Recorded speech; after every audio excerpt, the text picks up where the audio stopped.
lá. Então, a gente começou a falar na semana passada sobre... Dá bom dia pra galera. Fala, bom dia, gente. Bom dia, o pessoal fala, ó, tô uma sujeira. Não me morde. Não me morde. O pessoal tá falando oi pra você. Sem brabeza. Fala, tchau, vou dormir. Não rosna. Ela tá selvagem, porque ela tá suja, então ela fica meio lobo selvagem. Mas você vai tomar banho hoje, deixa comigo. Vai voltar a ser fofinha, branquinha. Então, vamos lá. A gente estava falando, então, na semana passada, sobre por que se faz modificação molecular, como que faz uma modificação molecular. Então, o que a gente precisa sempre lembrar, né? Que o objetivo de um fármaco é sempre interagir com o seu alvo, e essa interação, ela é uma interação química. Então, ela vai ocorrer através de não ligações, mas de interações realmente que são interações químicas. Então, existe uma atração de uma carga positiva com uma negativa, existe uma ponte de hidrogênio, existe uma interação entre anéis de benzeno, e essa interação, ela sempre vai acontecer entre um aminoácido do alvo, porque os alvos são sempre proteínas. Não sempre, né? A gente tem alguns alvos que são DNA, mas a maioria dos alvos são proteína. Então, vamos sempre pensar que o medicamento que a gente toma, ele vai interagir com alguma proteína do nosso organismo, e que as proteínas são formadas de aminoácidos. Então, aquele banco de proteínas que eu mostrei para vocês na semana passada, ele mostra justamente isso. Então, dentro de uma proteína, você vai ter centenas de aminoácidos, e o fármaco vai interagir em, no mínimo, 3 desses aminoácidos, porque se ele interagir com menos do que 3, ele não consegue exercer uma influência nessa proteína, então ele não vai conseguir fazer alguma coisa com o alvo, então precisa estabelecer essa interação. Então, muitas vezes, a gente faz modificação molecular justamente para melhorar essas interações químicas. Então, essa acomodação, digamos assim, entre o fármaco e o seu alvo. Então, a gente falou na semana passada sobre simplificação, que é quando você deixa a molécula menor, você simplifica ela, você pode abrir um anel, você pode tirar um pedaço da molécula, ou uma modificação por associação, quando você vai juntar moléculas. Então, aí na associação, a gente tem adição, que é quando você junta 2 moléculas diferentes por uma interação fraca, então, uma ligação fraca entre eles. Replicação é quando você replica, você faz 2 moléculas iguais, unidas. Então, quando você junta 2 acetilcolina e faz a succinilcolina, por exemplo. E a hibridação, que é quando você junta 2 moléculas diferentes. Então, tanto replicação quanto hibridação, você vai usar interações fortes, ligação covalente, para ligar as 2 moléculas. Então, qual que é a diferença, né, básica aí? Quando você une 2 moléculas, por exemplo, por uma ligação forte, eu vou precisar de metabolização, então eu vou precisar que o organismo, ou no fígado, ou as esterases plasmáticas, que elas quebrem essa ligação entre as 2 moléculas. Agora, na adição, como é uma ligação fraquinha, não tem necessidade de metabolização. O próprio contato com os líquidos digestivos já libera essas moléculas. Então, a gente vai ver esse aspecto também na aula de hoje, na latenciação. Então, por exemplo, existem fármacos que quando você ingere ele na forma inativa. Vai precisar que o teu corpício metabolize ele, faça uma reação química com essa molécula para que ela seja liberada, para que ela seja convertida na sua forma ativa. Então, quando a gente fala de latenciação, que é o que a gente vai trabalhar na IA da semana que vem, você está tomando um fármaco que é inativo e ele vai ser ativado dentro do organismo. Então, eu dependo de um sistema orgânico para liberar esse fármaco que ele faça a ação. E aí, a gente vai continuar, então, nos processos especiais. A gente viu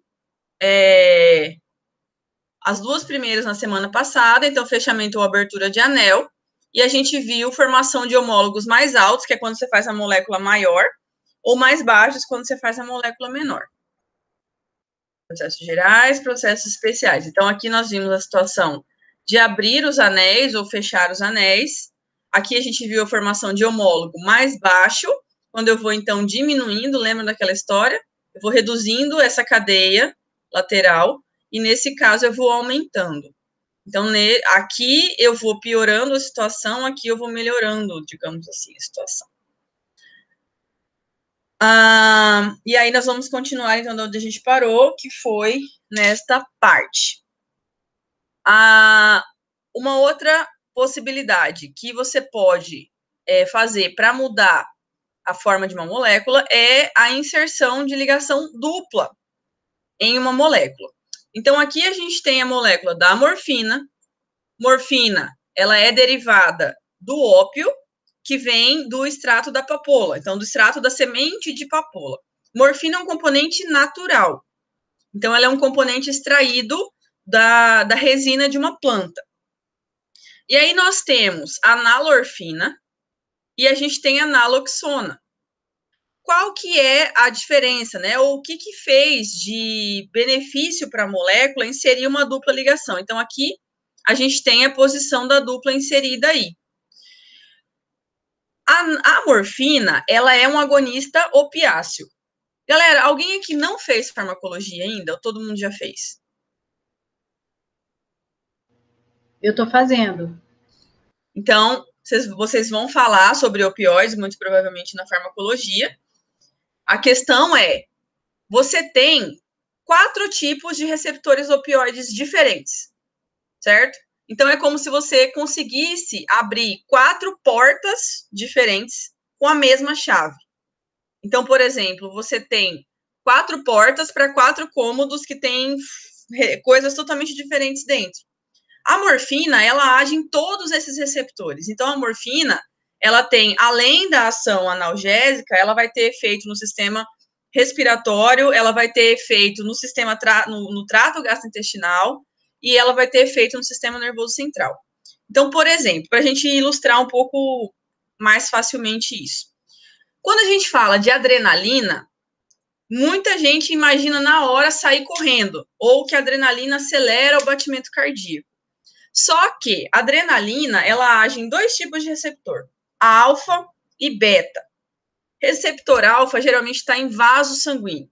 Receptor beta, ele está no coração, na musculatura, mas eu tenho receptor beta no pulmão e eu tenho receptor beta no tecido adiposo. Você tem 3 tipos de receptor beta. Beta 1, cardíaco, beta 2, pulmonar, beta 3, tecido adiposo. Então, em cada um desses lugares que a adrenalina chegar, ela vai estimular uma ação diferente. No coração, ela vai fazer teu coração acelerar. Então, a adrenalina liberou, o coração acelera automaticamente. Automaticamente não, né? A partir da ligação dela com o receptor. Receptor pulmonar. Adrenalina no pulmão, ela faz broncodilatação. Então, ela vai fazer com que o pulmão abra para facilitar a oxigenação. Tecido adiposo, ela vai estimular a lipólise. Por quê? Você vai mobilizar energia, você vai mobilizar ácido graxo para gerar energia para esse músculo que vai se preparar para lutar ou correr, que é a reação da adrenalina. Então, para os receptores opioides, você tem 4 tipos, e cada um deles vai fazer uma coisa. Eu estou falando generalizado porque eu não lembro exatamente o que faz cada um. Eu sei que tem um que vai agir na tosse, tem outro que vai te dar diarreia, tem outro que vai bloquear o teu tronco cerebral para a função respiratória, e tem o receptor específico de dor, que é o Mi. Então, a morfina, ela age na galera em geral. A nalorfina, ela age como antagonista e agonista ao mesmo tempo. Então, o que é interessante, por exemplo, se você tiver uma intoxicação por morfina, então deu overdose de morfina. A nalorfina, que é essa aqui da esquerda, ela é um antagonista, ela é um antídoto contra a intoxicação por morfina. Então, sempre tem no hospital a nalorfina. Por quê? Porque ela é o antídoto para intoxicações. Então, a nalorfina, apenas inserindo uma dupla ligação aqui, ela vai funcionar como um antagonista dos receptores Mi, que é os receptores que influenciam aí tanto na dor quanto na respiração. Então, se o paciente tiver numa overdose de morfina, só porque eu inseri 2 carbonos a mais aqui e uma dupla, eu transformei um agonista em antagonista. Então, por que isso é vantajoso, né? Por que eu quero fazer um antagonista? Porque no caso da morfina, você pode ter uma overdose, isso vai levar o paciente a óbito. Se você injeta nalorfina, ele antagoniza a morfina e retira ela do receptor. E aqui a gente tem a naloxona. Ela é a única diferença da naloxona para a nalorfina é esse grupinho OH aqui, ó.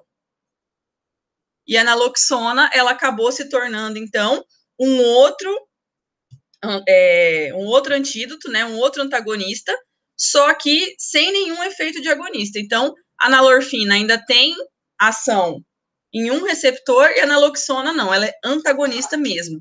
Então, as duas podem ser usadas como antídoto para intoxicações por opioides. E aí, não só a morfina, tá? A morfina é um opioide farmacológico, né? Mas a gente tem, por exemplo, os opioides de abuso, como a heroína, por exemplo, que se usa também a naloxona para os casos de overdose por opioide. Então, quando você insere uma dupla ligação na cadeia, você muda a atividade do composto. Então, nesse caso aí, eu transformei um agonista em antagonista. E eu também mudo as propriedades físico-químicas. Eu posso alterar, por exemplo, a velocidade de absorção de um fármaco, inserindo só uma dupla ligação.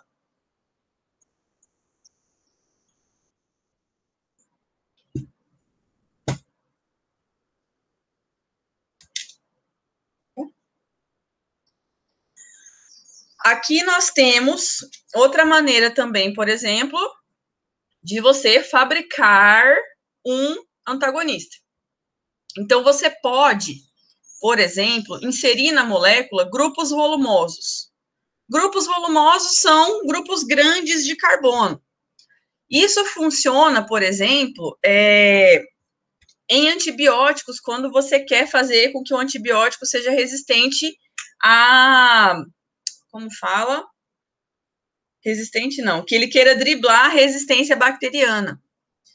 Então, isso é uma estratégia que foi utilizada em antibióticos para melhorar essa questão de resistência bacteriana, né? Isso foi quando nasceu, por exemplo, o imipenem e o meropenem, que são antibióticos de uso hospitalar, eles foram desenvolvidos com esse processo de modificação molecular. Então, por exemplo, aqui do lado esquerdo, nós temos a isoprenalina. Isoprenalina foi o primeiro agonista adrenérgico que nasceu. Então, o que significa isso? É uma prima da adrenalina. Então, ela faz o mesmo efeito da adrenalina, só que ela é sintética. Então, para que eu posso usar isoprenalina? Para parada cardíaca, por exemplo, porque ela é um agonista da adrenalina. Aí, a gente tem aqui o propranolol. Propranolol. Propranolol, como todo mundo sabe, ele é um medicamento usado para combater a hipertensão arterial. Só que ele não é inibidor da ECA, ele é um beta-bloqueador. O que significa isso? Significa que ele vai lá, entra no receptor adrenérgico e bloqueia a ação da adrenalina. Então, ele vai agir a nível cardíaco e vascular. Então, o propranolol, ele funciona por um tempo, geralmente não dá para usar ele a vida toda, porque o nosso organismo, ele cria resistência, né? Já foi provado que, por exemplo, quando você usa um medicamento que age em receptor de adrenalina, depois de um tempo, o que a célula faz? Ela começa a esconder os receptores de adrenalina. Então, lá no músculo cardíaco, por exemplo, ele começa a pôr para dentro, a retirar da membrana os receptores. A hora que o propranolol chega lá, não tem receptor. Então, se ele não tem alvo, não adianta você tomar o medicamento, porque onde que ele vai agir se o alvo não está lá mais? Então, eu já vi artigos muito legais que mostram isso. O tecido começa a internalizar os receptores, a tirar eles da membrana, e isso é uma forma de você diminuir a ação do fármaco. Então, Tem gente que toma propanolol, daqui um tempo, daqui a alguns anos, ele para de fazer efeito. E nesse caso, não adianta você aumentar a dose, porque o receptor não está lá. Então, é uma resposta do próprio tecido à exposição ao fármaco. Então, não vai adiantar mais você tomar o propanolol, nem atenolol. E você vai ter que fazer o quê? Você vai ter que trocar a classe medicamentosa. Por isso que nas terapias para hipertensão, muitas vezes você precisa trocar a classe do medicamento. Então, não adianta você trocar, por exemplo, propanolol por atenolol. Você precisa trocar de classe, você precisa mudar ou para inibidor da ECA, ou para bloqueador do canal de cálcio, ou alguma outra frente para você conseguir voltar ao efeito antihipertensivo desses fármacos. Então, o que aconteceu aqui? Apesar daqui estar representado em forma de palitinhos, né, e aqui linear, essa parte da molécula aqui, ela é igualzinha a essa aqui, igual. O que aconteceu aqui? Eu inseri um segundo anel. Então, aqui só tinha 1 e 2 grupos OH, e a gente vai ver na nossa aula de adrenérgicos que esses OHs aqui são importantes para interagir com o receptor. Só que no propanolol eu tirei os 2 OH e coloquei um outro anel. Então, a única diferença do agonista, que é a isoprenalina, ou seja, daquele que estimula, para o antagonista, daquele que bloqueia, é um anel de benzeno.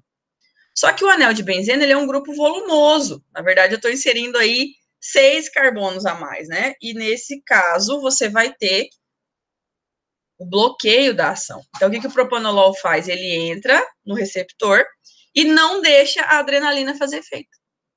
Ou seja, ele não vai deixar a adrenalina estimular o receptor.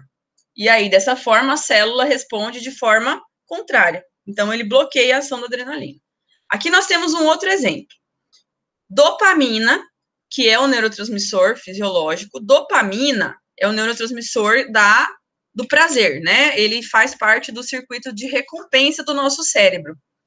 Então, toda vez que você usa uma substância que estimula a dopamina, você tem a chance de criar dependência, porque os sistemas de dependência química, não existe mais dependência química e física, né? Sistemas de dependência.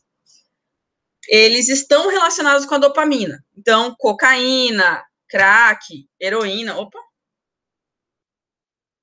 crack, heroína, todas essas drogas de abuso, elas estão relacionadas com o sistema da dopamina. Então, ingeriu a substância, libera dopamina, sente prazer. Então, a dopamina, ela é esse neurotransmissor. Só que, por exemplo, dopamina é o que aumenta no paciente que tem esquizofrenia. Então, aumenta a liberação de dopamina no cérebro e ele tem alucinações e se desenvolveu a clorpromazina, que é um antipsicótico. Então, a clorpromazina, ela tem uma estrutura muito semelhante da dopamina, então essa região daqui é essa região aqui de baixo, só que eu adicionei mais 2 anéis e ainda coloquei um cloro aqui. Uma dica, né? Uma dica importante para vocês. Os canais de cloro no nosso cérebro, eles são inibitórios. Então, se você olhar os benzodiazepínicos, quase todos eles ou tem cloro ou tem alguém da família 7A. Então, você olhar para o medicamentozinho, ele tem um clorozinho ali, você pode ter uma suspeita de que ele seja um inibidor do sistema nervoso central. Então, clorpromazina, ela é usada para tratamento de crises de esquizofrenia, né? Na crise de alucinações, quando dá realmente a crise esquizofrênica. Então, a clorpromazina, ela é baseada na dopamina, só que ela tem um grupo volumoso. Então, ela vai funcionar da mesma forma que o propanolol. Vai enganar o receptor, porque ela vai entrar no receptor, só que ela vai bloquear. Então, por exemplo, semana passada a gente viu aquela estrutura da proteína, né? A clorpromazina, ela age no mesmo receptor da dopamina. Só que, o que ela faz? Ela não consegue, por exemplo, estabelecer 3 interações com os aminoácidos. Ela vai estabelecer menos interações. Ou então, ela vai dar interação com aminoácidos que não estimulam o receptor. Então, por exemplo, só para a gente ilustrar, né? Tem chaves que entram na porta. Então, você tenta, é aquela chave que você coloca ela na porta, ela entra, só que ela não abre a porta.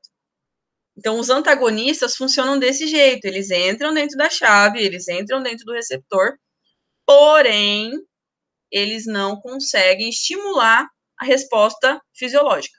Então, a clorpromazina é um antagonista da dopamina. O propranolol é um antagonista da adrenalina, ou da isoprenalina, que é o agonista.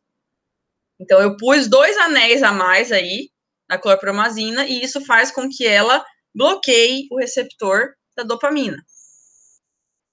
E a gente tem os antihistamínicos, né, que é um assunto à parte, né, a gente vai ter um conteúdo só de antihistamínico, porque a gente, na verdade, não pode chamar ele de antagonista, mas, né, nesse momento, vamos chamar de antagonista. Então, todos os antihistamínicos, eles nasceram, né, depois que foi descoberta a estrutura da histamina. Então, aqui a gente tem a difenidramina, muito usado em antigripais.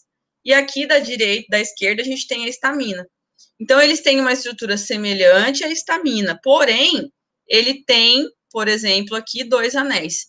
Então, resumindo, né, você pega o agonista, que é uma molécula do tamanho X, coloca lá anéis na estrutura dele, anéis de carbono, geralmente anéis de benzeno, que vão bloquear a ação desse receptor. Então, você vai converter um agonista em antagonista. Você transforma ele em uma molécula que bloqueia o receptor. Só que o antagonista, ele precisa se encaixar com o receptor. Ele tem que entrar, senão ele não vai conseguir fazer o que ele precisa. Então, aí, qual é a estratégia? Você põe uma molécula, um grupo grande nessa molécula para que ele bloqueie lá a ação do receptor. Então, isso é o último dos processos especiais.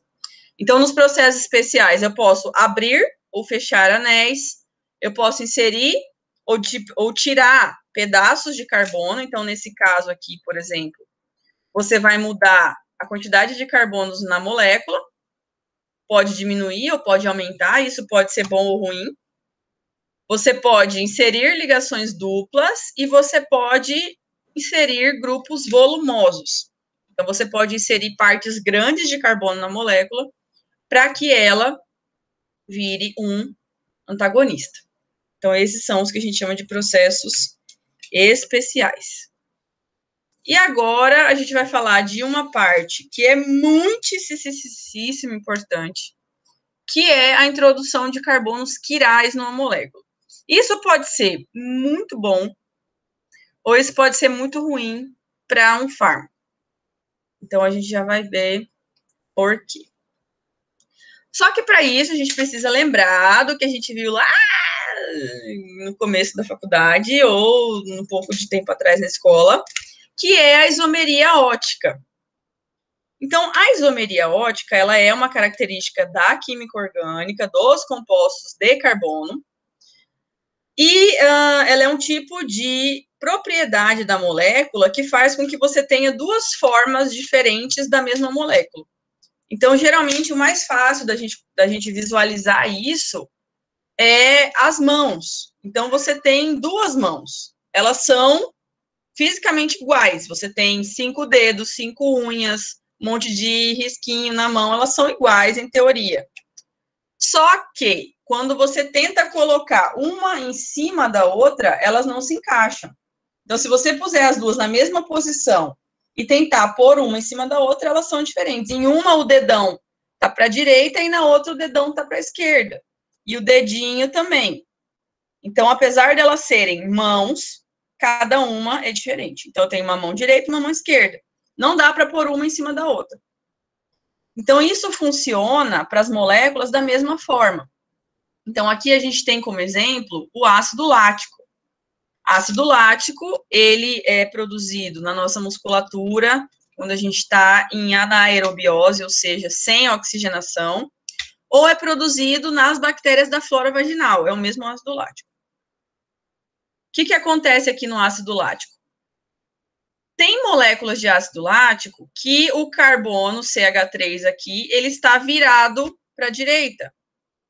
Em outra parte das moléculas, ele está virado para a esquerda. Então, é a mesma coisa do que se eu pensar no CH3 como se fosse o meu dedão. Então, em uma molécula ele está desse lado, em outra molécula ele está do outro lado. Quando a gente pensa nisso, pode parecer que não faz efeito nenhum. Só que, se esse ácido lático aqui, por exemplo, for se encaixar com um receptor, quando o CH3 está para um lado, o receptor entende ele de um jeito, quando o CH3 está de outro lado, o receptor vai entender ele de outro jeito. É que nem você querer enfiar a luva direita na mão esquerda. Não dá para colocar a luva da mão direita na mão esquerda. Não tem como, porque o dedão está virado para o outro lado. Então, na isomeria ótica, o que é a condição mínima? Eu ter um carbono quiral. O carbono quiral é esse carbono aqui do meio. O que ele tem de diferente? As 4 partes que se ligam a ele são diferentes umas das outras. Então, aqui em cima, eu tenho um grupo ácido, tenho o grupo COOH. Esse grupo aqui, ele é diferente dos outros 3. Aqui embaixo eu tenho... Ai, troço. Aqui embaixo eu tenho o grupo OH. OH é diferente de COH, de H e de CH3. O hidrogênio é diferente de todos os outros e o metil é diferente de todos os outros.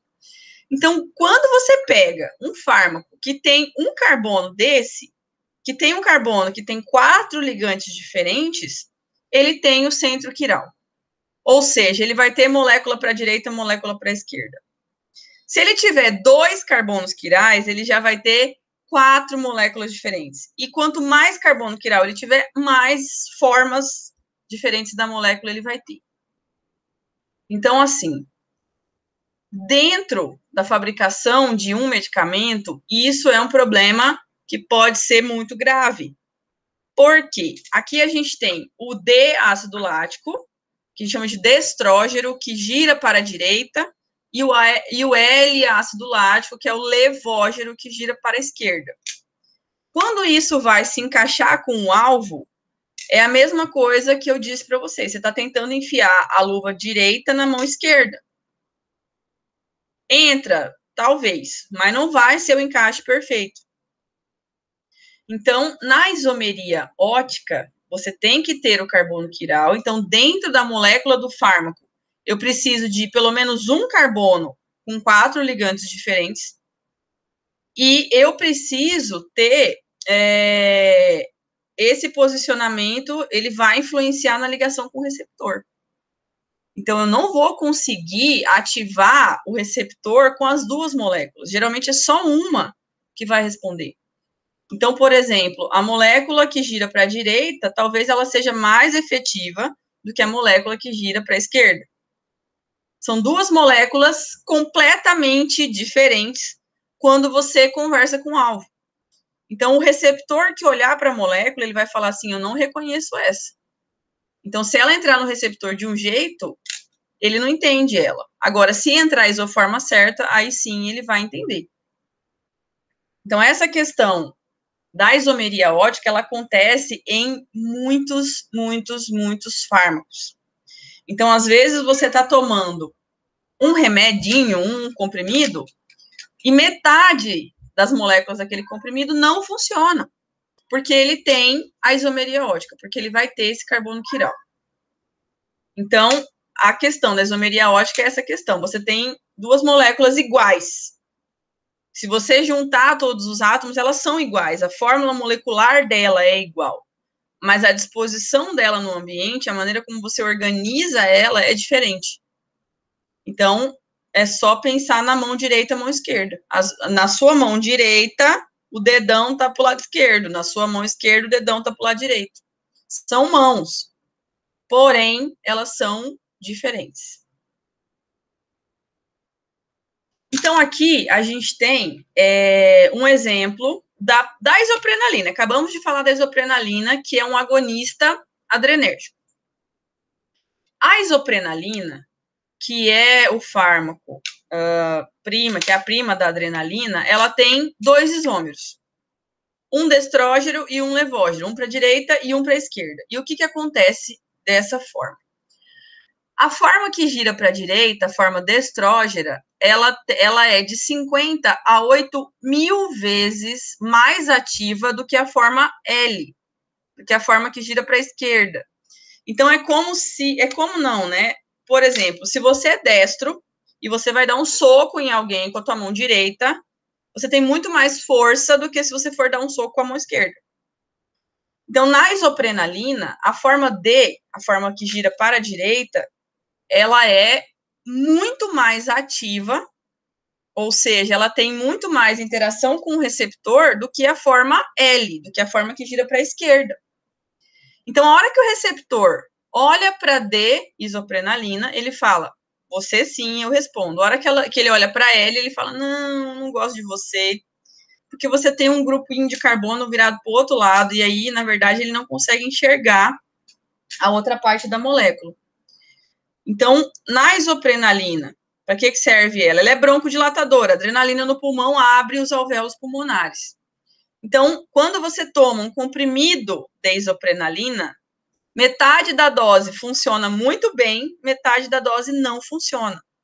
Porque você tem uma mistura dos dois isômeros. Metade é D, metade é E, que nem você tem 50% das suas mãos são direita, 50% são esquerda. Então, quando você fabrica a molécula, é muito difícil você conseguir separar as duas. Porque, quimicamente, elas são iguais. Mas quando vai interagir com o receptor, aí é que o negócio pega. Aí é que a questão é diferente. Aqui a gente tem o exemplo da muscarina. Muscarina é agonista do receptor muscarínico.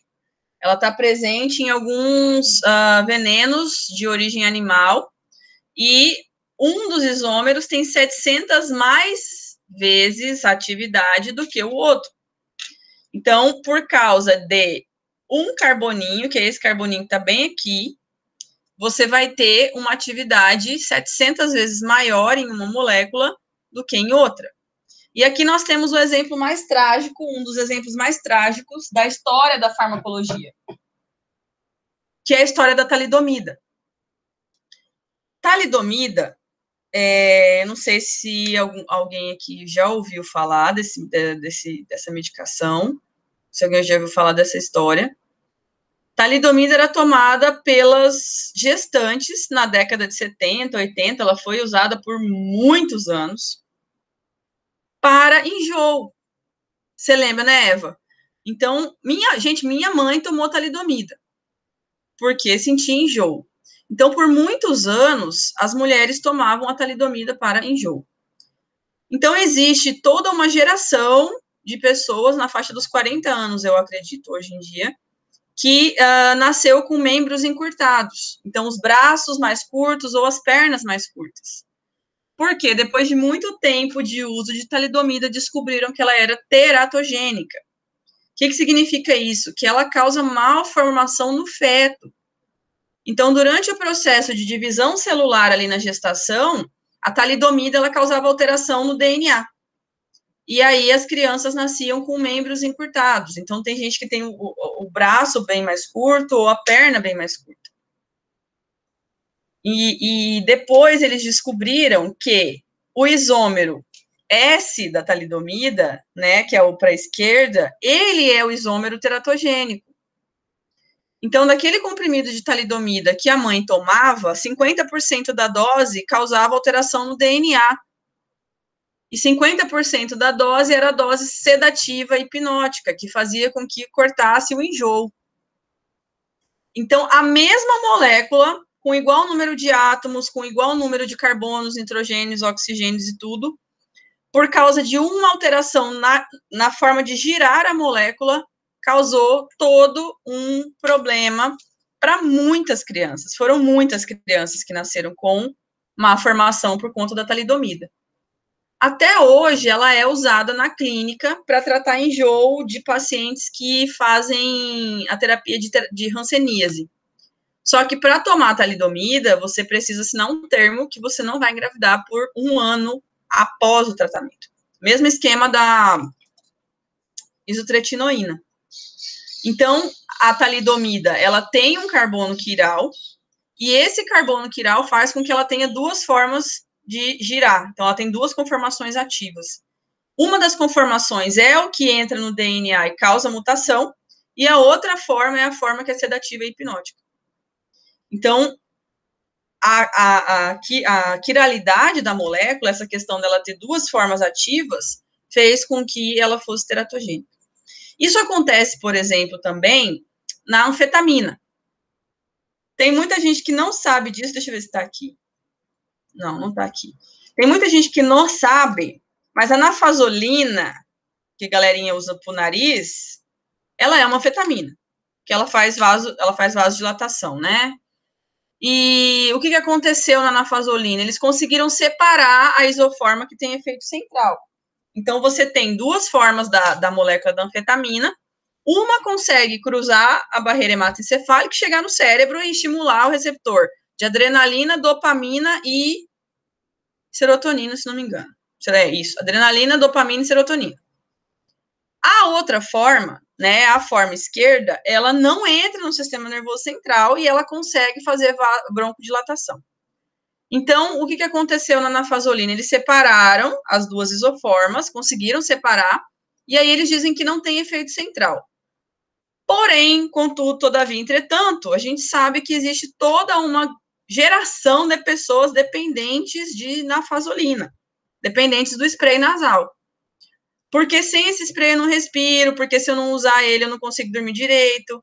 Então, fica aí a dúvida, se realmente não está atravessando o sistema nervoso central e causando dependência, se realmente só fica na periferia. Então, isso acontece por essa simples, não tão simples assim, razão. Duas isoformas diferentes da molécula se encaixam em lugares diferentes do corpo. E isso pode ser um simples aumento de efeito, ou isso pode causar um problema gigantesco, como é o caso da talidomida. Então, o que significa isso? Se a molécula entrar no receptor na sua forma ativa, o receptor vai responder. Se ele se encaixar na forma diferente, ele não responde. Isso mesmo, Claudiana. Eu tenho minhas sérias dúvidas se realmente esse isolamento das duas isoformas faz você cortar o efeito de dependência, porque, né, a anfetamina, ela tem o poder de causar dependência muito grande. Com poucos dias de uso de anfetamina, você acaba criando dependência. E aí, né, eles dizem que não causa, porque tirou o isômero que faria dependência, mas eu tenho minhas dúvidas. Temos nossas dúvidas. E aí nós temos, por exemplo, um monte de medicamentos que tem a medicação quiral. Então, aqui a gente tem uma tabela com alguns deles, mas a lista é imensa, galera. Então, por exemplo, aqui a gente tem o Lifebrol. Ele é usado para hipercolesterolemia, né? Usado para tratar, para inibir a síntese do colesterol, e somente o isômero R, eles têm essas letrinhas, tá? Isso não é muito importante, é só para a gente enxergar aqui, só um dos isômeros funciona. Então, no Lifebrol, somente o isômero R tem ação. Então, o isômero S não funciona, o isômero R funciona. Por quê? Para diminuir a síntese do colesterol, eu preciso de um medicamento que iniba a enzima da síntese. Então, ele inibe a HMG-CoA redutase, a enzima que sintetiza, começa a síntese do colesterol. Mas só um dos isômeros consegue fazer isso. Então, é como se você só conseguisse parar o negócio com a mão direita. Se eu tentar parar o negócio com a mão esquerda, não vai, não dá certo, não encaixa. Aqui a gente tem verapamil. Verapamil, ele é usado para angina, para arritmia, para hipertensão. Somente o isômero S funciona, o isômero R não funciona. Naproxeno, anti-inflamatório não esteroidal, somente um dos isômeros funciona. Captopril famoso também, né? Inibidor da ECA. O captopril, aqui se vocês olharem, tem duas letrinhas. O que significa isso? Eu tenho 2 carbonos quirais no captopril. Então, eu tenho somente um dos 4, né? Porque como eu tenho 2 carbonos quirais, são 4 isômeros. Então, o captopril só tem uma das isoformas que funciona. Etodolaco, anti-inflamatório também. Propranolol, também, muito conhecido. Tem um monte de fármaco adrenérgico que tem esse mesmo efeito. Então, o que significa tudo isso, né? Quando você toma um comprimido de propanolol, metade das moléculas não tem efeito, metade das moléculas tem efeito. E isso pode gerar um problema, porque o outro isômero, né, o gêmeo, vamos chamar de gêmeo bom e gêmeo mal, né? O gêmeo mal, que não encaixa no receptor, ele pode acabar interagindo com alguma coisa e causar um efeito colateral, que foi o caso da talidomida. Então, esse isômero que é ativo, ele vai ativar o receptor que você quer, mas você tem ali a outra metade das moléculas querendo interagir com alguma coisa. E aí a chance de você ter os efeitos secundários, né, de você ter efeitos inespecíficos é grande. Então, captopril, por exemplo, ele pode ter efeitos pulmonares. Ele pode causar tosse. Você tem o receptor, na verdade, você tem a ECA no pulmão. Você tem a ECA no sistema renina-angiotensina, que vai fazer com que a pressão diminua, mas você tem ele no pulmão também. A gente está com isso aí acontecendo nesse momento. Não sei se todo mundo já viu, né? Se todo mundo já leu alguma coisa sobre isso. O alvo do coronavírus é o mesmo alvo do captopril, é o mesmo alvo das medicações para hipertensão. O alvo do coronavírus é a ECA, é a enzima conversora de angiotensina. Então, essa enzima, o que ela faz? Ela converte a angiotensina 1 em 2 e a angiotensina 2 faz com que você tenha aumento na pressão arterial. Coronavírus age na ECA, age na mesma enzima.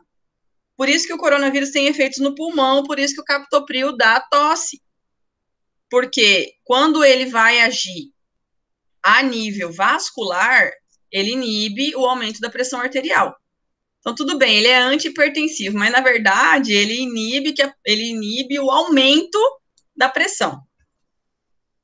E aí você vai ter os efeitos pulmonares, porque você tem ECA no pulmão também, você não tem ECA só no sistema vascular.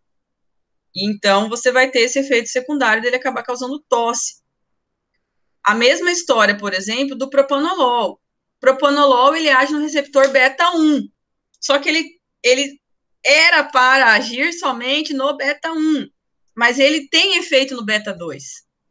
Então, quando eu falo, por exemplo, do sistema cardiovascular, a adrenalina ela é ruim, porque ela aumenta a pressão arterial. Mas quando eu falo no sistema respiratório, a adrenalina é bom, porque ela abre o pulmão. Então, você imagina, eu dou o propanolol, que é um bloqueador de adrenalina. Para quem tem pressão alta, massa, porque ele vai inibir a ação da adrenalina, ele vai inibir o batimento cardíaco aumentar. Agora, se eu ponho adrenalina, se eu ponho um bloqueador de adrenalina no pulmão, ele fecha o pulmão. Então, por exemplo, um paciente que é asmático, não é recomendado ele tomar beta-bloqueador, porque ele está tomando um bloqueador para pressão, só que esse bloqueador da pressão pode bloquear o pulmão, e o cara já tem tendência a acontecer isso normalmente. Aí, a hora que ele toma o beta-bloqueador, ele para de respirar. Então, isso pode acelerar a precipitação de uma crise asmática. Assim como eu não posso usar, por exemplo, beta-agonista, não sei se vocês sabem disso, são coisas que as pessoas não sabem muito, né? A gente tem lá fenoterol, Berotec e Atrovente, fenoterol, formoterol, né? Formoterol, fenoterol. Um dos dois, que eu nunca lembro de cabeça qual é, ele é beta-agonista. Então, você faz a inalação com Berotec e Atrovente para que ele faça a abertura dos alvéolos. Só que se você for hipertenso, você corre o risco de ter uma crise hipertensiva usando Berotec e Atrovente. Eu vou confirmar aqui qual que é, para não passar vergonha.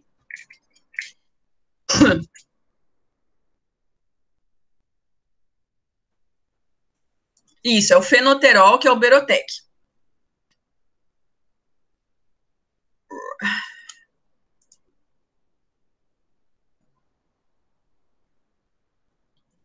E o Atrovente é o...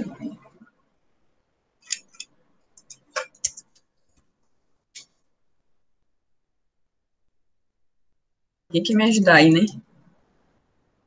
Tô vendo vocês.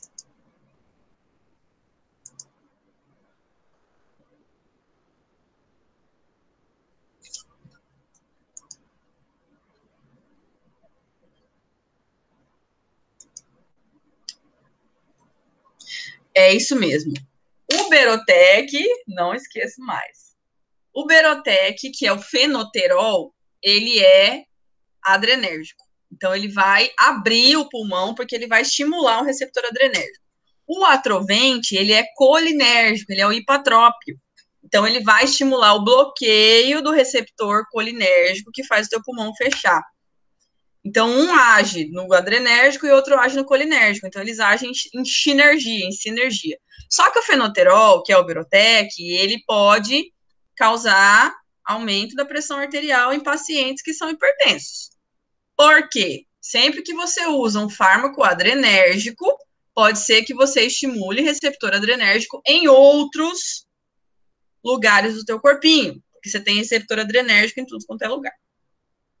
Então, essa questão da quiralidade, ela está muito relacionada com efeitos colaterais. Sempre que o fármaco tem carbono quiral, tem duas formas ativas, tem mão direita, mão esquerda, molécula direita, molécula esquerda, você vai ter esse risco. E isso acontece em muitos medicamentos, gente. Muitos. Por quê? Porque ele vai interagir de maneira diferente com o receptor, tá? Essa é a coisa básica. Uma outra forma, e essa é a forma mais comum de se fazer modificação molecular, é o bioisosterismo. Bioisosterismo, ele funciona porque você tem grupos químicos que são muito semelhantes. Então, por exemplo, se eu pegar um grupo N2, né, dois nitrogênios ligados por uma ligação dupla, e o grupo CO, que é o carbono com uma dupla O, ambos os grupos têm propriedades químicas e físicas muito semelhantes. A mesma coisa, por exemplo, é o N2O com CO2. Então, se eu trocar um pelo outro na molécula, se eu tirar o N2 e puser o CO, pode ser que não mude nada na ação farmacológica, mas pode ser que eu tenha uma melhora físico-química. Então, por exemplo, um grupo de nitrogênio, ele vai favorecer a entrada no sistema nervoso central. Um grupo de carbono, ele deixa a molécula mais lipofílica, mais solúvel em lipídio, mais fácil de ser absorvida. Então, com o bioisosterismo, você consegue manter a ação farmacológica, mas você consegue mudar, muitas vezes, propriedades físico-químicas. Então, você vai fazer compostos que são físico-quimicamente muito parecidos, mas eles podem ter propriedades diferentes aí, dependendo do que você quer nessa molécula. Então, por exemplo, aqui nós temos os grupos F, OH, NH3, CH3. Todos esses grupinhos aqui, eu posso trocar um pelo outro na molécula. Então, eu posso chegar lá na molécula, eu tiro o OH e coloco um flúor. Isso aconteceu, por exemplo, nas quinolonas. Quinolona é uma classe de antibióticos. Aí nasceu a segunda geração, que são as fluorquinolonas, que é ciprofloxacino, norfloxacino, levofloxacino. Todos eles têm um grupo de flúor na molécula. Então, você troca um pelo outro. Aí nós temos, por exemplo, uma troca muito comum também, que é trocar o oxigênio por enxofre. Então, esses grupos, você pode trocar eles na molécula. Você tira um e substitui por outro. Então, eu posso trocar OH por NH, eu posso trocar o enxofre por um grupo ácido. Então, você consegue fazer essas substituições na molécula. Você vai trocar só um grupinho bem pequenininho e você não vai mudar muitas vezes as propriedades físico-químicas ou a classe farmacológica. Mas você pode aumentar a interação com o receptor, você pode diminuir efeito colateral, então tem coisas que você pode melhorar quando você faz essa troca. Quando eu troco, por exemplo, um flúor por um cloro, eu posso aumentar o efeito de sedação, se eu estou trabalhando com ansiolítico ou com sedativo. Quando você está trabalhando com anestésicos, por exemplo, o anestésico, ele precisa ser lipofílico, ele precisa ter afinidade com gordura. Então, você aumenta os grupos de carbono. Então, tem como você ir trocando um grupo por outro para melhorar alguma característica que seja desejável. Por exemplo, quando você tem um grupo de enxofre, você vai interagir com aminoácidos que tenham enxofre. Se você tem um grupo com oxigênio, você vai aumentar a solubilidade em água. Então, cada um deles vai ter um objetivo aí. Então, assim, eu posso deixar a molécula mais solúvel em água, que facilita a excreção, ou eu posso deixar a molécula mais solúvel em gordura, o que vai facilitar a absorção, que vai facilitar ela entrar no organismo. Eu posso deixar ela com mais nitrogênio. Quanto mais nitrogênio, maior a facilidade de entrar no cérebro. Então, se eu quero um fármaco para sistema nervoso central, é interessante que ele tenha grupos de amina. Então, aí vai depender de qual é a necessidade, o que é que você quer com essa molécula. Então, o isosterismo é uma das técnicas mais usadas para fazer modificação molecular. Então, aqui a gente tem um exemplo que aconteceu com os antihistamínicos. Então, o que aconteceu aqui? A única diferença que eu tenho nessas 3 moléculas é esse grupo aqui. Então, aqui eu tenho um grupo oxigênio, eu posso substituí-lo por um nitrogênio, ou eu posso substituí-lo por um carbono. Então, aqui a gente tem a série de substituição. CH3, que é essa primeira aqui, grupo de carbono, NH2, que é esse grupo aqui, ou o grupo OH, que na verdade aqui você tira e ele fica no meio. Então, eu modifiquei somente um átomo ou um grupo pequeno dentro dessa molécula. Então, esse aqui, por exemplo, é mais solúvel em lipídio. Quanto mais carbono você tiver, mais lipofílico ele vai ser. Só que para antihistamínico, isso não é bom, porque ele vai dar muito sono.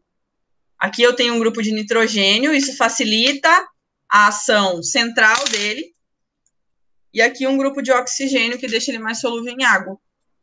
Então, esses, você só substituiu só isso aqui, ó. Só um grupinho aqui pequenininho. E você faz modificações importantes aí na ação desse fármaco. Aqui a gente tem, por exemplo, a procaína, que é um anestésico, e a procainamida, que é um outro anestésico. Troquei oxigênio aqui por nitrogênio. Carbutamina, tolbutamina. Aqui eu tinha um NH2, troquei por CH3. E aqui eu tenho a nicotinamida e a pirazinamida. Aqui eu tinha um nitrogêniozinho e aqui um carbono, agora eu tenho um nitrogênio no lugar do carbono. Então, eu troco o carbono por nitrogênio, isso é uma troca muito comum dos 3, né? Carbono, oxigênio e nitrogênio. Dependendo do que você quer fazer, carbono deixa mais solúvel em lipídio, oxigênio deixa mais solúvel em água. Então, você troca somente um grupinho, e esse grupinho ele tem que ser equivalente ao outro quando a gente fala em distribuição eletrônica. Então, por exemplo, o carbono e o oxigênio, eles têm uma coisa em comum, eles conseguem fazer ligação dupla. O nitrogênio também consegue. O oxigênio, ele tem mais interação com hidrogênio, então isso vai facilitar com que ele tenha afinidade pela água. Carbono não curte água, gente, carbono não gosta de tomar banho. E o nitrogênio tem afinidade pelos dois, então ele gosta tanto de água quanto de carbono. Então, isso vai favorecer mais, por exemplo, essas características de solubilidade. Então, o que isso vai dar de diferença para um medicamento, por exemplo? Galera, quando o medicamento ele é lipofílico, ou seja, ele é solúvel em gordura, ele é muito bem absorvido. Então, você tem muita facilidade para absorver esse medicamento, para fazer com que ele entre no teu organismo. Só que você vai ter mais dificuldade para excretar. Então, é mais difícil você conseguir jogar ele fora. Agora, quando o fármaco é solúvel em água, você tem 2 coisas. Primeiro, que ele pode ser usado via endovenosa. Segundo, que ele é mais fácil de ser excretado. Então, quanto mais hidrofílico, ou seja, quanto mais solúvel em água, mais fácil é para você conseguir eliminar, para você conseguir jogar fora. Então, o que é o ideal? Que o fármaco seja meio a meio. Meio hidrofílico, meio lipofílico. Porque aí você tem uma boa absorção e uma boa excreção.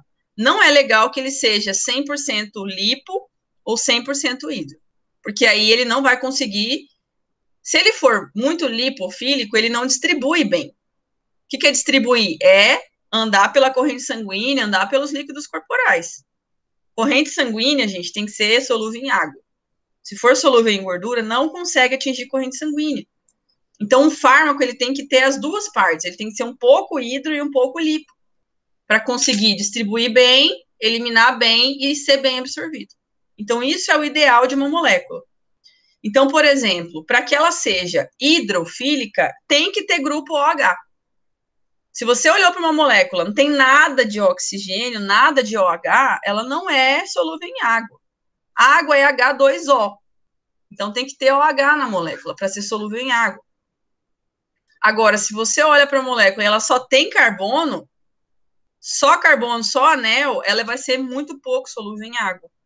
Então, quando você muda a estrutura da molécula, você vai pensar na interação com o alvo, você vai pensar naquela proteína que a gente viu semana passada, naqueles aminoácidos, como que eu faço para ela fazer amizade com os aminoácidos, mas eu também preciso pensar, vou fazer uma propaganda agora, né? Eu fiz um vídeo ontem sobre polifarmácia e a gente fala um pouquinho do sistema P450. Gente, lá no seu fígado, você tem um sistema metabólico. Para que o fígado metaboliza o fármaco? Para jogar fora. O objetivo da metabolização hepática é deixar o fármaco solúvel em água para que ele vá embora, para que ele saia do organismo. Não é legal o medicamento ficar no teu corpo para sempre. Porque aí, a hora que você tomar a dose de novo, ele vai continuar acumulando. Então, o objetivo da metabolização é transformar uma molécula lipossolúvel em hidrossolúvel. É deixar ela solúvel em água, para que ela consiga sair pela urina, basicamente. Então, o nosso fígado, ele tem essa especialidade. Quanto mais solúvel em lipídio for a molécula, mais difícil para o fígado conseguir fazer esse metabolismo. Por isso que, muitas vezes, a gente faz o bioisosterismo. Eu posso trocar um grupo CH por um grupo oxigênio. E dessa forma eu consigo facilitar o metabolismo, eu consigo deixar ele mais prontinho para sair fora. Então, essas modificações, elas podem objetivar isso também, facilitar a excreção. Porque se eu não consigo excretar, eu não posso usar, eu preciso jogar isso fora.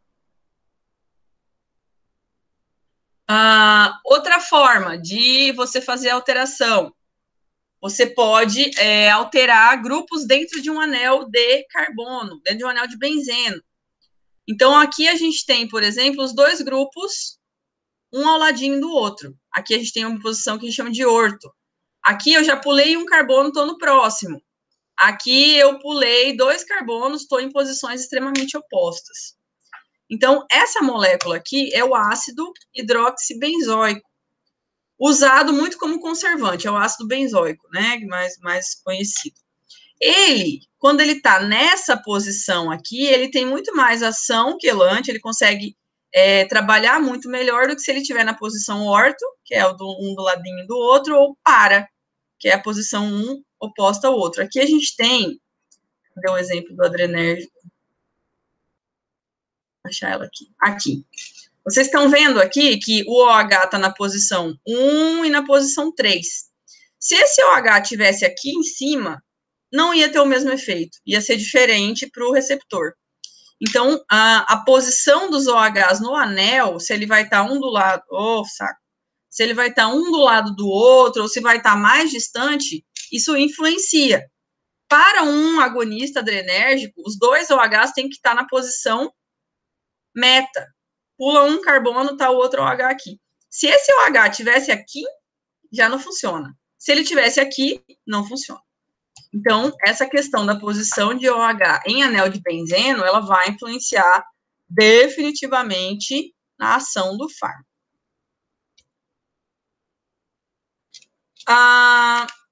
Outra maneira, né, ou outro motivo para você fazer modificação molecular é explorar efeitos colaterais.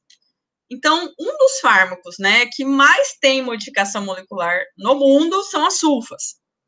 Sulfas vieram um pouco depois da penicilina, salvando a galera de infecção intestinal, de infecção urinária. Gente, por muitos e muitos e muitos anos, a única coisa que tinha para tratar a infecção urinária era sulfa, era o Bactrim, né? Não tinha outra coisa, só tinha Bactrim para tomar, só tinha sulfa. Então, as sulfas, elas têm uma modificação, muitas modificações moleculares. Então, hoje em dia, você tem sulfadiazina, sulfalazina, sulfazinamida. Tem algumas sulfas ainda que são usadas para a infecção intestinal. E por que se modificou tanto as sulfas, né? Para que foi mudando tanto a molécula? Para explorar os efeitos colaterais. Então, inicialmente, as sulfas causavam muito efeito colateral.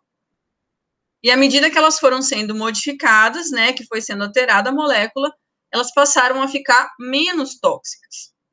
Tanto que, hoje em dia, gente, quando você toma uma sulfadiazina, uma sulfalamida, sulfanamida, sulfadiamida, não lembro, que é para infecção intestinal, ela não é absorvida.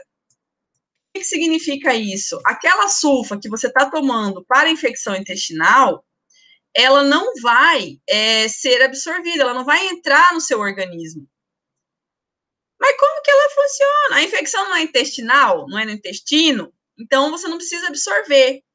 Ela precisa somente ficar ali no teu intestino. Sulfametoxazol, que é o Bactrim, mas tem a outra sulfa, gente. Peraí que eu vou achar o nome. Agora com essa internet, eu fico caçando as coisas. Muitos nomes para lembrar. Peraí.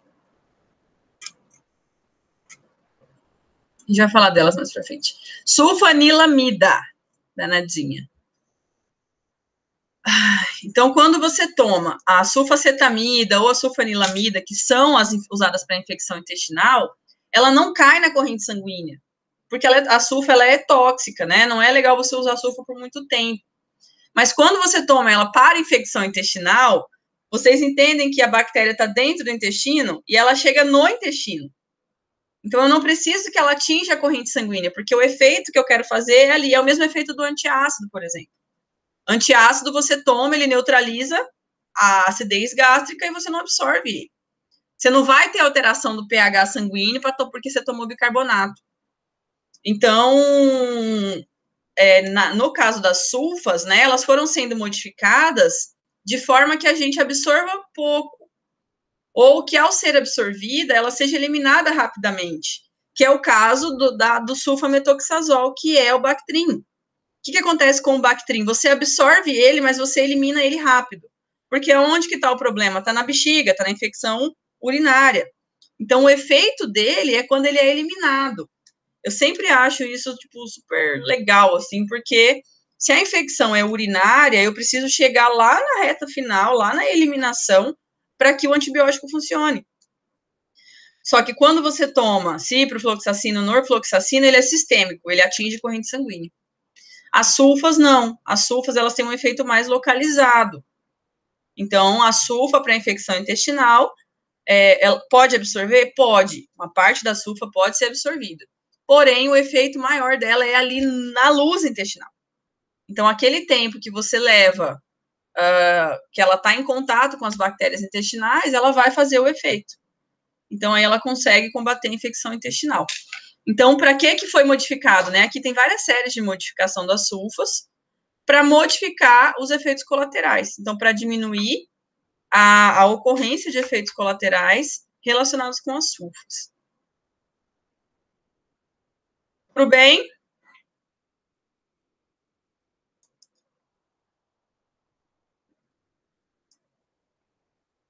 Alguma dúvida, gente? Não, sim, tudo bem, tudo certo.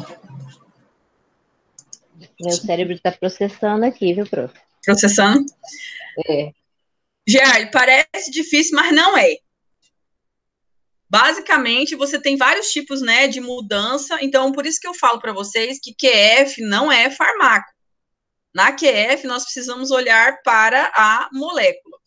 Então, deixa eu pegar aqui para vocês.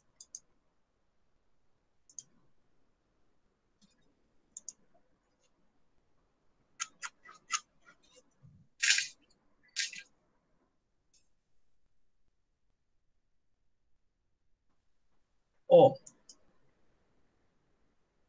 Aqui nós temos as sulfas. Não. A gente só tem que, tipo assim, dar um bizu, né, na molécula, o que eu tenho de semelhança, o que eu tenho de diferença. Então, as sulfas que nós temos hoje em dia, a parte vermelha que vocês estão vendo aí é a parte que não muda, é a parte que é igual para todo mundo. Então, aqui, por exemplo, eu tenho uma sulfa para infecção de trato urinário. Olha só que coisa interessante. Ela não tem anel de benzeno. Todas as outras têm. O que acontece nessa situação? Como ela não tem um anel de benzeno, mas ela tem um grupinho de oxigênio aqui, ela é mais solúvel em água. Olha só a racionalidade, né? Eu quero que ela chegue no sistema urinário. Se eu quero que ela chegue no sistema urinário, ela precisa ser solúvel em água, senão o rim não vai utilizar essa molécula. Então, das 4, essa sulfacetamida aqui, ela tem o grupo mais pequenininho, digamos assim. Esses Professora, grupos... tá cortado os outros 3. Tá cortado? Ah, peraí. Tá. O que eu fiz? O que eu aprontei? Não pensa, Eva.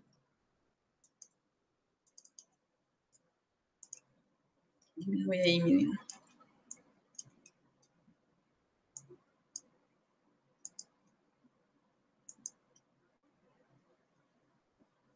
Entrou todo mundo ou não?